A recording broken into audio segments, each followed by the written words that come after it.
So this is on burnout and how to fix it. This is a general presentation. We do occasionally do this presentation for specific companies, and then we tailor it more for that profession. If that is something that you or your coworkers, your company needs, feel free to let me know, let your HR know. We're always happy to do those. I've already done 2 of these this month, and I'm doing another one next month specific to companies. So if you do need that, just let us know. We're happy to do that. But this is kind of a general burnout. To start off with, I just wanted to kind of remind everyone of what we do and this BH benefit from Blomquist Hale. So unlike typical counseling where you have to have a diagnosis and very specific to mental health, we really will help you with any life challenge. So you really can come in and say, I just need to figure out how to talk to my teenage son. I really just need to figure out how to feel more satisfied at work. I just really need someone to listen to me. You know what? That's what we're here for. It is free. It is covered by your benefit. It is for yourself and your family. We're pretty flexible on who that is. It is confidential. We do not share what we talk about with anybody without your written permission. We do have phone or video counseling available if that's something you need. Ease of access, we are readily accessible. You can call us on our 24-hour hotline. You can reach us by email. We're happy to help. And there are appointments most days from 9 to 9. That might vary a little bit on what office is available or what counselor, but most days we do have appointments available. If you guys do have any question of the benefit, please do put them in the chat box. We will be happy to answer those. Okay. So I always start off with burnout with talking about Maslow. Some of you guys might have even heard about him in Psych 101 or some of those classes you took early in school, even college, high school. So the reason I always start with this, and it's a pyramid for a reason, is at the very bottom is those physiological needs. Breathing, food, are you hydrated? Do you have major injury, body temperature issues? Is your blood sugar okay? Because if those things aren't covered, any of that stuff above, really hard to work on. Sometimes even impossible. The next level up is security, safety, shelter, health, employment, finance. Those things aren't covered? Dang, it's really hard to think about my marriage if I'm worried if I'm gonna have a job tomorrow. It's really hard to think about how to be creative with a problem at work if I'm not sure I have a safe place to live. Next level up, love, friends, family, connection with others. You know what? That's so important. Do we really like a workplace if we don't connect with people in whatever way is appropriate for our work? Whether it's coworkers, clients, patients, maybe partners. We need those connections. Esteem, feeling respected, achievements, confidence. And up at the top is that self-actualization. That's where you get that really creative feeling of I can solve problems, I can really feel like I'm valuable, I can start thinking on big, high things like gray areas, morality. But the reason it's a pyramid is if we don't have these bottom things, we can't work on these top things. So whenever I work on burnout with somebody, I always first check, how's your health? How's your sleep? Those basic things. So what are the basics? Eating, sleeping, health, safety, physiological needs. Those first 2 levels that we saw at the bottom of the pyramid.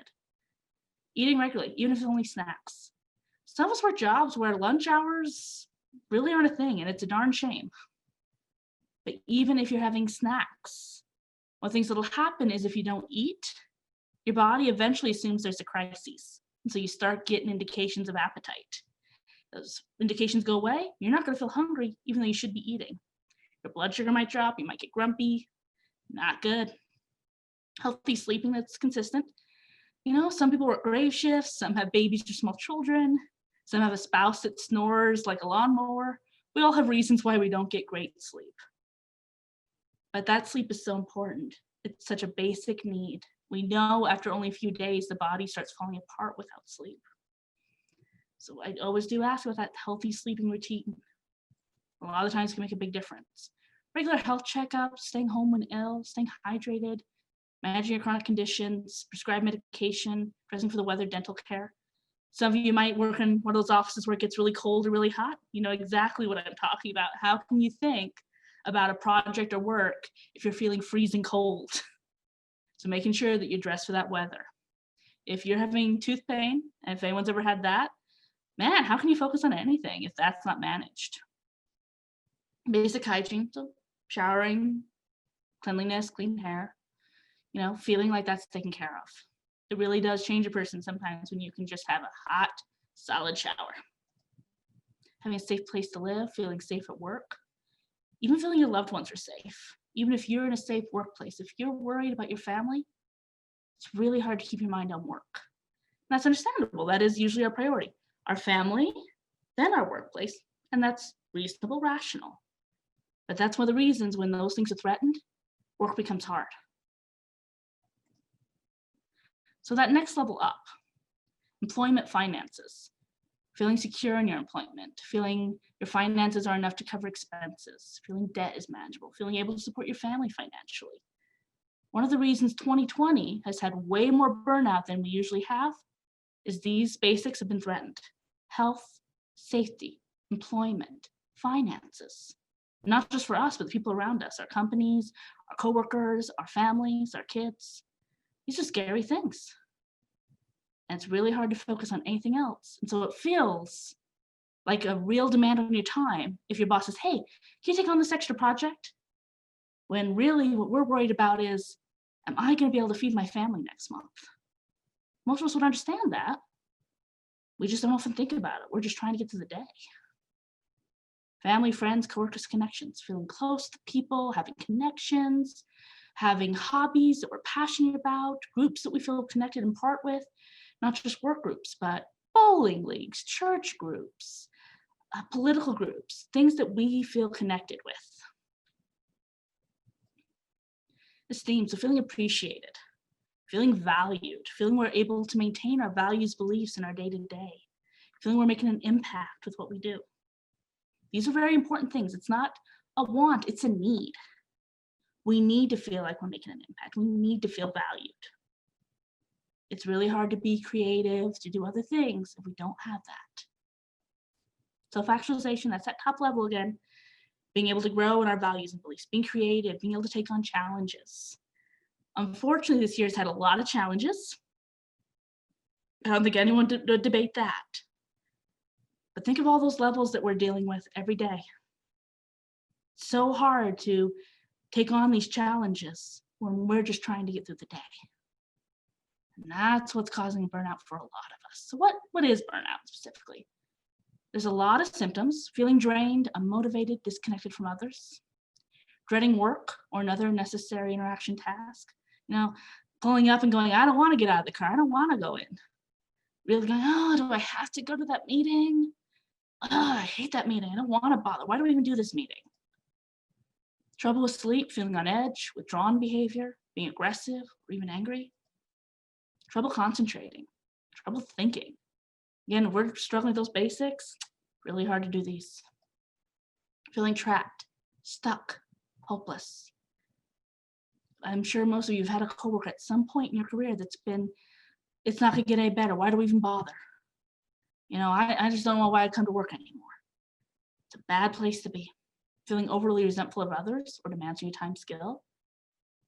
I don't know if you guys have ever felt this way, but when you're burned out, if someone says, hey, could you do this thing for me?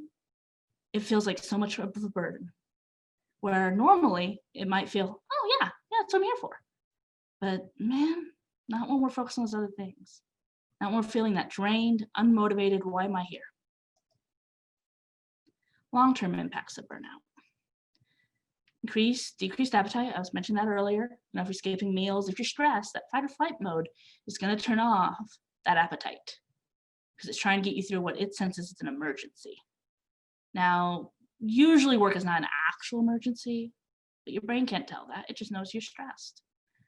Increased vulnerability to illness, insomnia, hypersomnia, so that's oversleeping. Damaged relationships with your colleagues, supervisors, employees. Depression, anxiety, and/or anger disorders. Reduced ability to work, possibly even difficulty transitioning to other work. Impact on home life, hobbies, friendship, and loved ones. It's really sad, but a lot of us, when we are at work, are on our best behavior. We're so polite, we put so much effort into putting on this really great face, and I'm not saying we shouldn't, but it's a darn shame that all that sometimes goes away when we come home. Because we don't live to go to work. Go to work to have a life. So when we come home, And man, we can finally let all that mask drop. It's a darn shame if we let it all out, the people that we love and care about. That's just not fair. And that's one of those indications of burnout when that's happening.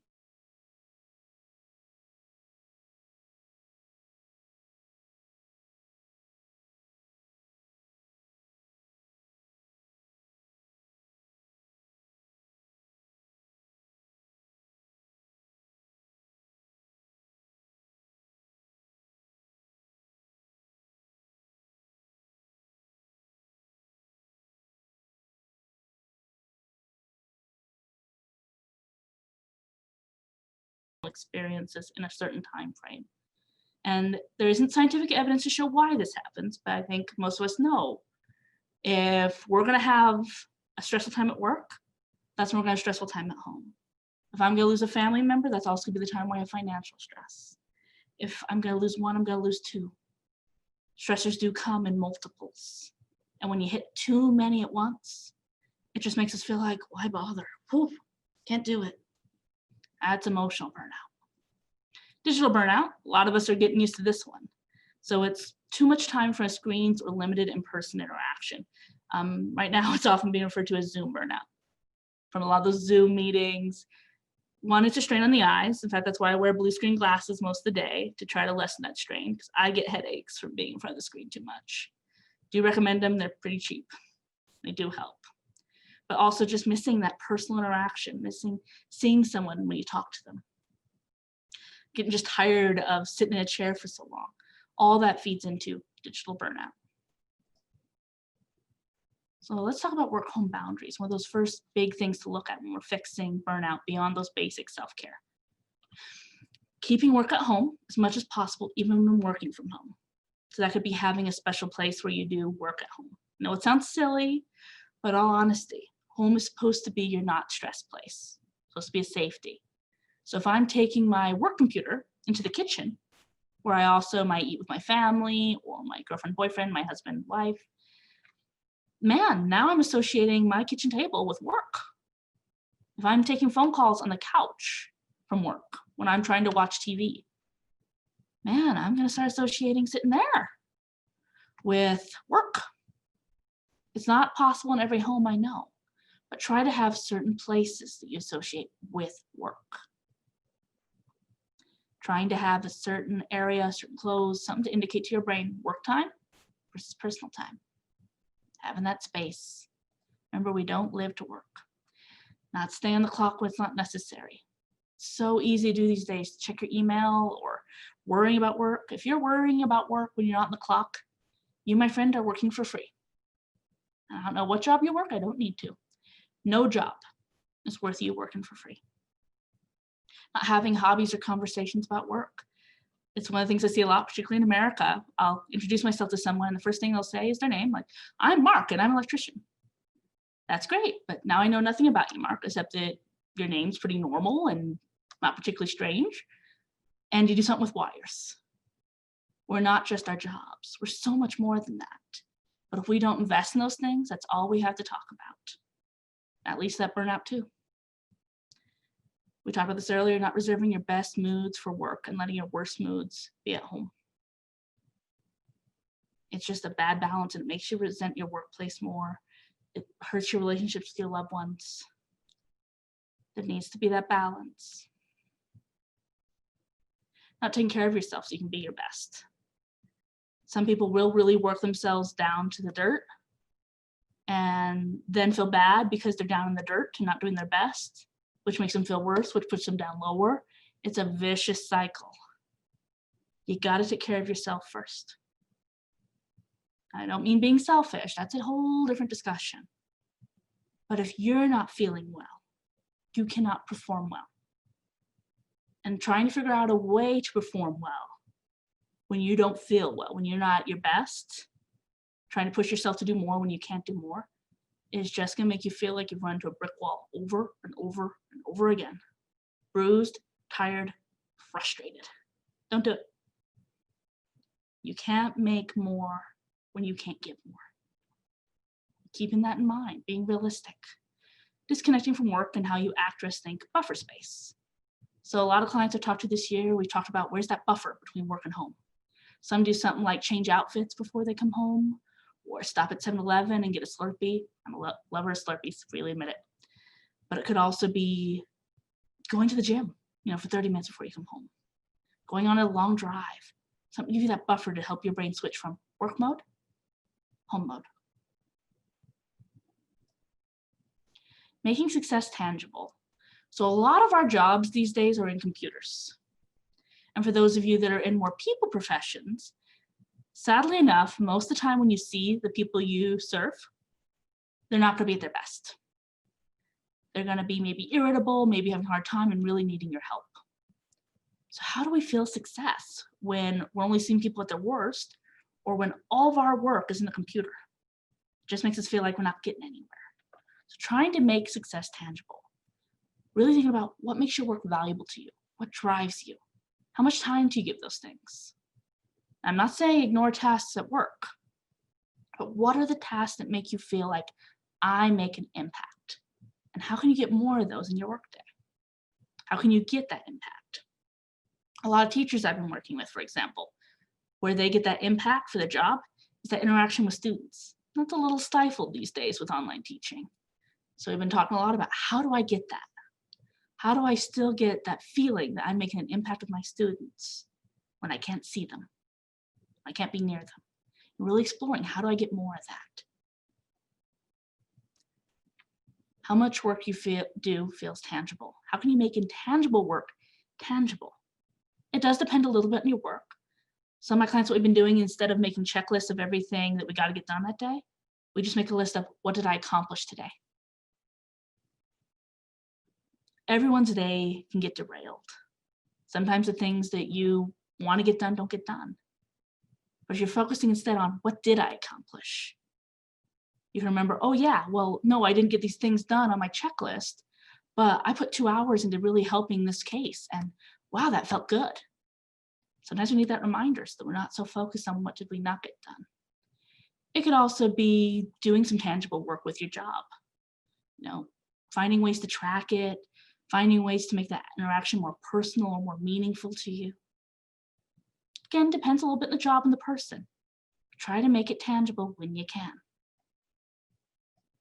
Having realistic goals that matter to you. I know supervisors have their own goals, as they should, but those aren't always the same goals we have for ourselves. This gives meaning to our work. What are the things you want to accomplish? What are the things that make this day valuable to you at work? If you don't have a goal, you really might need to look at it. What is valuable for you? What is it you want to see happen? What is the thing that drives you to do this work? Because if you're not working on that goal, it's going to feel pointless. Building opportunities for challenge or being able to utilize your skills. This is an actual need. When we start getting stagnant at work, it does feel uncomfortable, frustrating. We all need at least a little challenge. I'm not saying we want necessarily hard days every day, but we like to feel like we have a role, that our skills have value. We have value. There's something that I can do that maybe someone else can't, or that I was able to be there in that moment. It needs to be somewhat challenging. Again, not necessarily hard, but a little challenging so that you actually make use of your brain, exercise that muscle, and feel like, yes, I brought value to that. Working with supervisors and colleagues on appreciation languages. Some of you guys might have read The 5 Love Languages, very popular, particularly among married couples, but there is a subset of that called appreciation languages. And it's about how to feel appreciated in the workplace. So with love languages, it's things like quality time from my partner makes me feel valued, loved, appreciated. But in the workplace, it might be hearing from your boss, hey, that was amazing work you did. Some people, it's no, hearing him say that didn't mean anything to me. Seeing that raise I got meant something to me. Getting that certificate that I get to show off, that means something to me. Getting that extra time off or getting that trust felt meaningful to me. Really thinking about what is it that helps me feel like my work was appreciated by my colleagues, my boss. If you can figure out what that is and communicate that to your colleagues, the boss, if you guys even communicate that with each other, it's easier to make sure that they're feeling appreciated, that you're feeling appreciated. The value of self-care. So we already talked about basic and second level needs. Having something to look forward to every day. You know, even the best job, work is just not enough to get out of bed for. Some jobs have really great days, some have really awful days. Every job has a not great day. You have to have something besides work to look forward to, something worth getting out of bed for. It could be something as simple as, I'm gonna have cookies with my lunch. I'm gonna go bowling after work. I have a book I'm looking forward to. I'm gonna talk with my work colleague and we're gonna talk about our favorite TV show. It's something to look forward to. Setting time aside for a minimum of 30 minutes a day is healthy, an hour is better. If you can't manage 30 minutes for yourself every day, I really suggest you take a hard look at where you're spending your time. And when I say 30 minutes for yourself, I do not mean eating, showering, any of those basic necessities. That's not time for yourself, that's a necessity. There's a difference. And setting time for yourself reminds you of your own value. We all need it. Again, minimum 30, hours better. Healthy and clear boundaries. Not just the workplace, but at home. Being able to say, no, I'm not okay with that. And this is what I need from you. Clear and healthy. Now, it doesn't mean that I can say, boss, I really prefer to just wear shorts every day to work. That's not a boundary. And probably not even doable in most workplaces for a variety of reasons. But being able to express what you need, be able to know that you can, that trust with work. It's really hard to work where you don't feel you can trust your boss enough, your colleagues enough to set boundaries.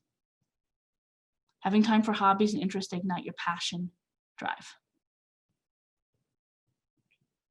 And that could be any hobby, but something that really just makes you feel alive.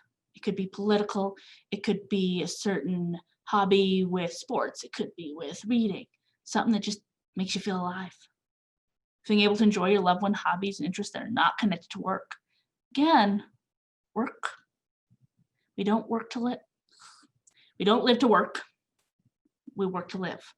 And even the best job is someday going to end.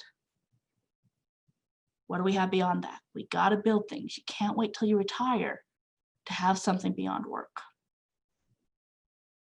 So locus of control is a concept we talk about a lot in therapy. It has to do with focusing on what we can control versus the things we can't. What can I do? We can control what we say. We can control what we do, how we interpret things, how we express things. We can't control how someone else feels. We can't control how someone else acts. Even as a supervisor, I can't control what my supervisees do. I can ask, I can alter how I talk to them, but it's still up to them on whether they're going to do it. It's the same for a supervisee. They can't actually make you do something you don't want to do. But being realistic about what do I have control over? I can't make my boss say, yes, you can do this. But I can control how I ask. The more you try to control things that aren't in your control, the more you're going to get that brick wall effect. Run into that brick wall over and over, bruised, tired, frustrated. So being realistic, what can I control? What can I not?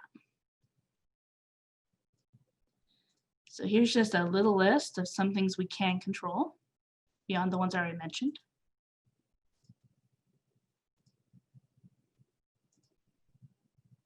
And this graphic is specifically for COVID, but really looking at this I have control over, this I don't. I'm not going to change the news stations and what they're reporting, but I control when I watch it. I can control other people's character, morals, but I control mine. I can't solve a big problem like COVID, but there are those little things I can do. It's just a more realistic mindset. Less burnout, less frustration. Why is 2020 harder? We talked a little bit about this brick wall effect. Multiple stressors, multiple people. It feels pretty hopeless. Risk towards basic needs, safety, finances, job security, household supplies. There's a lot of focus on health right now. So even if you weren't necessarily worried about your health. A lot of us are focusing on things that we didn't before. How are my lungs? Do I need to worry about this? Indifference of others towards your feelings, experiences, values, regardless of what they are, it's all over right now. A lot of people with very strong opinions. And it hurts. It hurts a lot. Feeling guilt for feeling upset when so many others are struggling. I've actually heard a lot of people saying, I shouldn't be this upset. People have it worse. You can't go comparing. If it's the worst you've ever had, it's the worst you ever had. You can't just decide that yours doesn't count. You can't invalidate yourself and stay healthy. It's okay to feel guilt, but not about something you can't control. This is something you can't control. It's okay to feel upset, even if other people have it worse. It's an election year. Those do tend to be harder years for everybody. Uncertainty about the future, and not just for us, but our workplaces, our colleagues, our families. Time distortion. So that is a real thing. Some of it's coming from working from home, just from how many events we've had this year. This year has literally felt longer to a lot of people. And so that is a real thing, and that does increase the stress. It does feel kind of like, will 2020 ever end? Social media in the news, I'm not going to tell you guys what to do, but I do suggest that limiting the use of television news, online news, and social media, because it's meant to get ratings and views. They do use certain language that's meant to get a emotional reaction. And so we're cued to get upset. And that's a very hard cue to ignore, because they're deliberately picking words they have studied, gets a reaction from us, gets us to watch, gets us upset, because we got to see the rest. Really recommend not watching too much of it. It's gonna cause you that feeling of upset, and you're gonna have trouble calming down. Avoid news and social media a couple hours before bed. This is gonna kind of amp up your anxiety, which is gonna increase adrenaline and cortisol in your system and make it hard to sleep, make your body feel stressed, even turn it into fight or flight mode.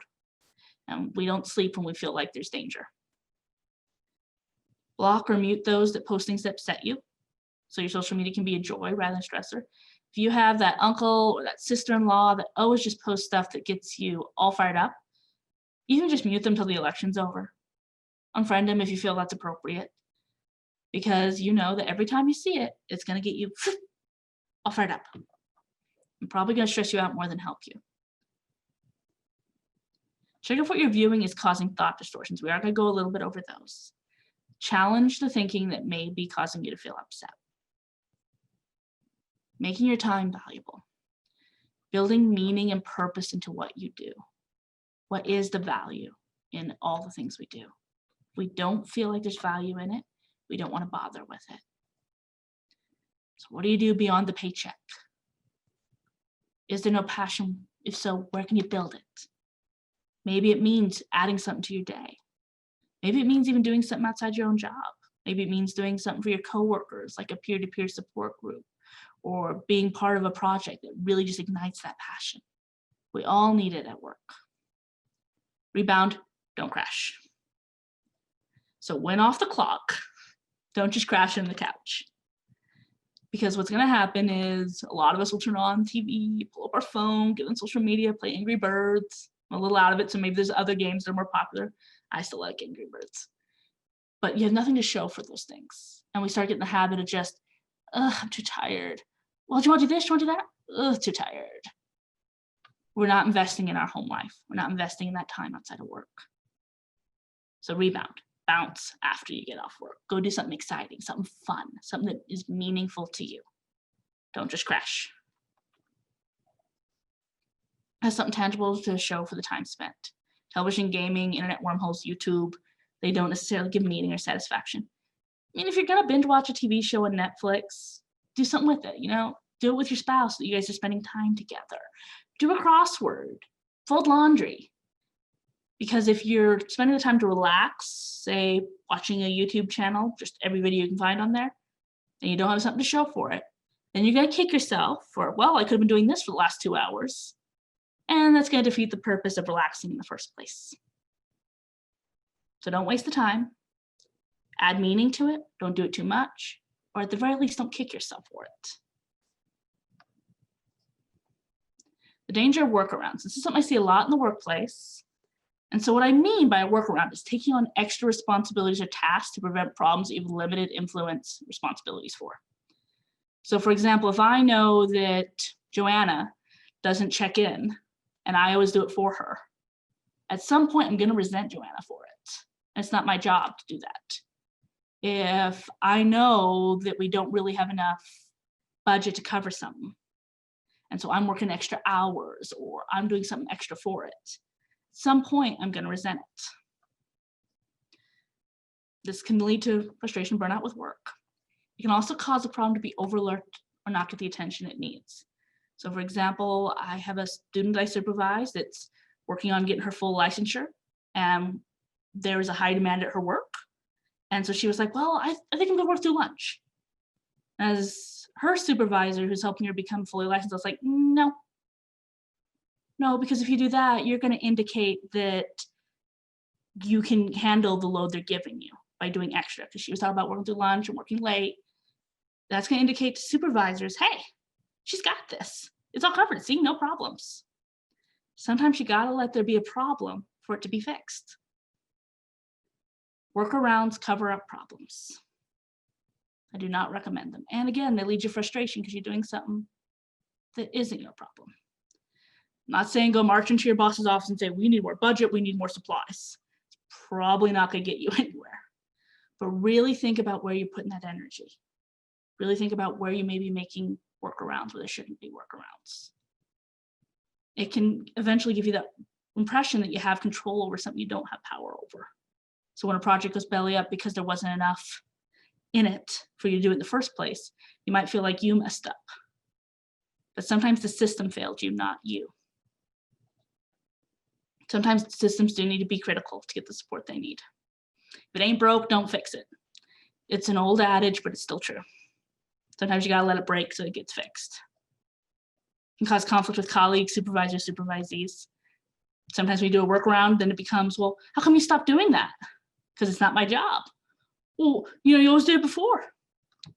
Not a good discussion to have. Don't do workarounds. So critical thinking, so this is some of that thought distortions I was talking about earlier. Black and white thinking, it's good or bad, always. I'm always the one to cover that shift. I'm always the one that gets stuck with this. But are you? Now, I'm not saying that doesn't happen, but really challenge that thinking. Is it that way? Because if you start believing that way and it's not, it's gonna feel more like someone's putting pressure on you. Catastrophizing. This is the worst. This is the worst year ever. This is that.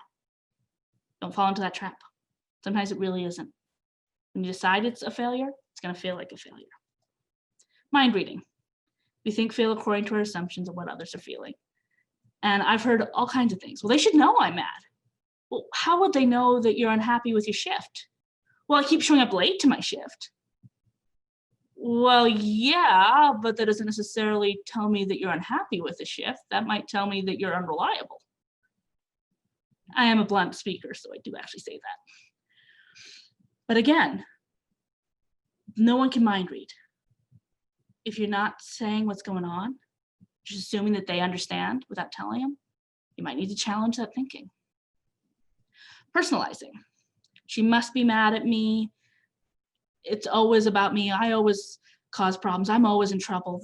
They are changing this just because I said something. I'm not saying it's not sometimes true. There are places where some of these things are true. But really not personalizing it, really questioning on whether this is about you. Jumping to conclusions, assume without checking the evidence. We decide someone likes us. So really, really thinking about, is this based on fact or is this based on my feelings? Filtering out the positive, especially when things are rough, it's hard to notice the things that we're accomplishing. We talked earlier about counting the things we accomplished that day, not the things we didn't pull off. Shoulds. He should know better. She should know I feel that way. Try could. Shoulds are one of those things that can really make us feel more like someone should have done something when maybe that wasn't their responsibility. Perfectionism. You believe mistakes are bad. They're not. If you're not making mistakes, you're not trying enough. There's some truth to that, of really understanding that if you shoot for perfection, you're going to feel like you're failing because no one can be perfect. And let's be honest, none of us like people that are perfect. So why shoot for that in the first place? Labels. I'm such an idiot. People are so selfish. Well, I don't blame people for feeling those ways, but those labels tend to make us feel icky. It's not going to help us not make mistakes. It's just going to make us feel bad, which makes us more likely to make mistakes. Reasoning from our emotions. If I feel a certain way, that must be the truth. I'm angry at my boss. I wouldn't be angry at them if they weren't, upsetting me. But is that true? And all these things can be true at work.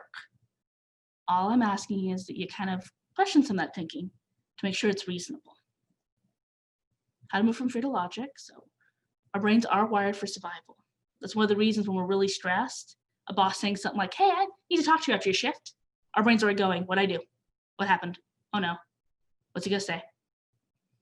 Where do I turn to that fight or flight mode? And so we might even be all geared up when we get to that meeting to go, blah, blah, blah, this, I didn't do anything, but blah, blah, blah, blah, you need to know how valuable I am. And it might just be a discussion on, hey, I wanted to thank you for this thing you did. Fear is a powerful, powerful thing.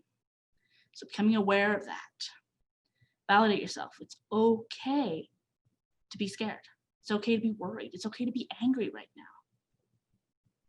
It's just not okay to cross that line of being mean and unprofessional.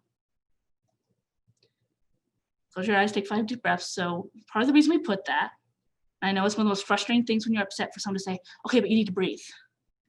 But the truth is, when that fight or flight is kicked in, it's not necessarily seeing what you're seeing.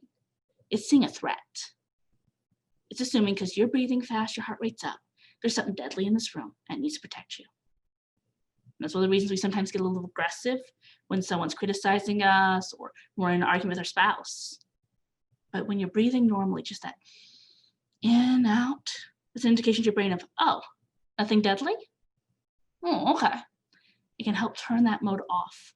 First thing fight or flight does, turn off anything not needed for an emergency. That unfortunately includes communication skills, people skills, math skills, spelling skills, a lot of other skills. Just taking that little minute to breathe can really help turn that off. Engage the rational part of your brain. So doing some of that challenging thinking can help engage parts of your brain. Challenging some of those thought patterns we talked about can help you think differently and turn off that fight or flight mode. If it's a specific issue, that locus of control, what can you do right now to deal with that issue? So this is a question I actually get a lot with this burnout when I'm talking about work. When should I just give up or cut my losses? There's no simple answer. Some of the things I would like you guys to know, burnout can easily carry over to another job. Waiting for circumstances to make your decision easier may take the decision away, or opportunities may go out of your hand. You may not have any control. No workplace is without problems and struggles. You cannot put a price on happiness or mental health, but realistic about what is financially best for you. Financial stress can be a big problem too. I wouldn't want you to switch burnout for financial stress you can't handle. If you're at the point where you're considering leaving, it's a good time to really be talking about what could I change at my workplace? Talking to your boss about, well, here's the things I need. If you plan on leaving anyways, why not see if you can't fix things for the better? Another reason I add that one is because it has become such a common question. So this is the opportunity for question comments. I know there are a few on the chat, so I will pull those up.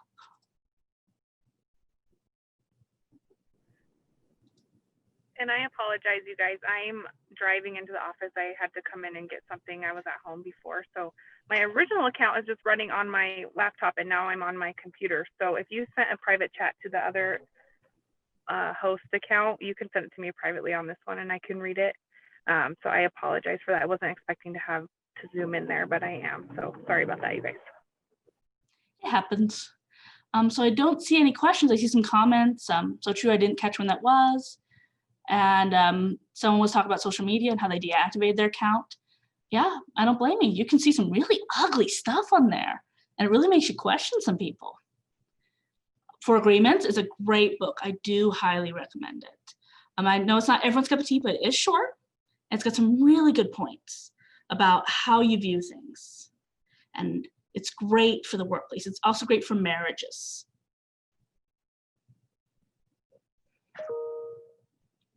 Any other questions? And you don't have to type in the chat if you want. You can unmute. I just want to make sure that we answer any questions you guys have. Moving Instagram, Twitter, ESPN, yep. I have seen actually an increase in marriage counseling just on politics alone this year. It's been interesting, to say the least. Likewise, if you guys have questions about the BH benefit, please feel free to ask.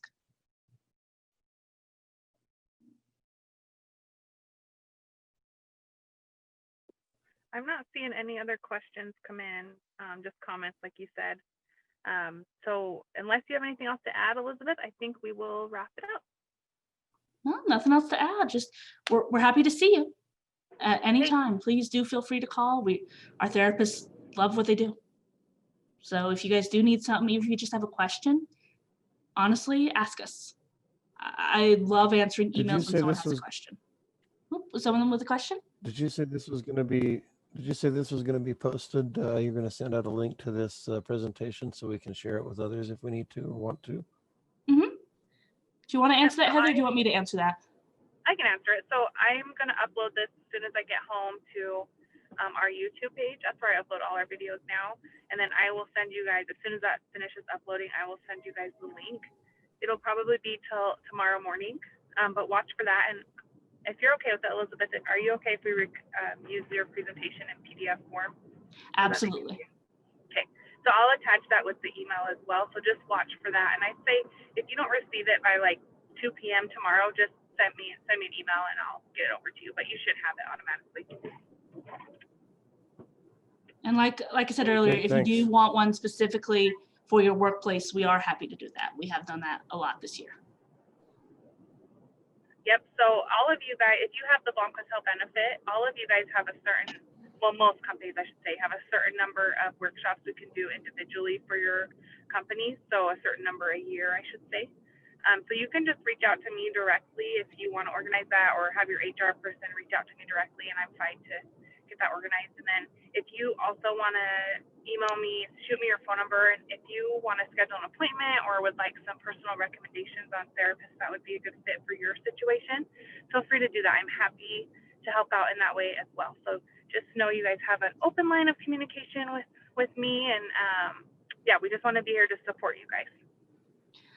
So I do see a question on here about how managers can help support employees experiencing burnout. So it does vary a little bit from your workplace, but some of the big things I've seen are looking at that workplace appreciation right now. A lot of us as employees are struggling with feeling appreciated because of all those things we talked about. So learning what their appreciation language is. How do they know they're appreciated? Because one employee might not feel like you telling them, hey, you did an amazing job with that. Oh yeah, doesn't feel the same to them. They might be one that really needs that certificate. They might need that, gift or item that shows them they're appreciated. Or they might need it in person for it to feel meaningful. And that does mean just really learning what your employee needs. And sometimes they don't even know, but learning that's really important so that people do feel appreciated at work.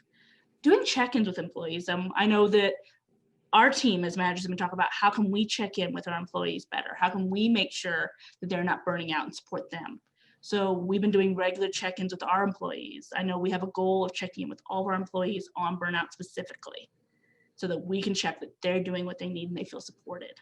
And having that trust that they can come to you and say, hey, I'm overwhelmed, and know that you're not just gonna say, well, but what about your work? I'm not saying the work's not important, but just being able to hear, you know what? Yeah, how can I help you? How can I support you? Tell me what's going on. Makes them feel like people. A lot of us, when we get burned out, start feeling like a cog in the wheel, even if everyone else isn't seeing us that way. So sometimes we really just need that personalization of knowing, I hear you, I want to help you.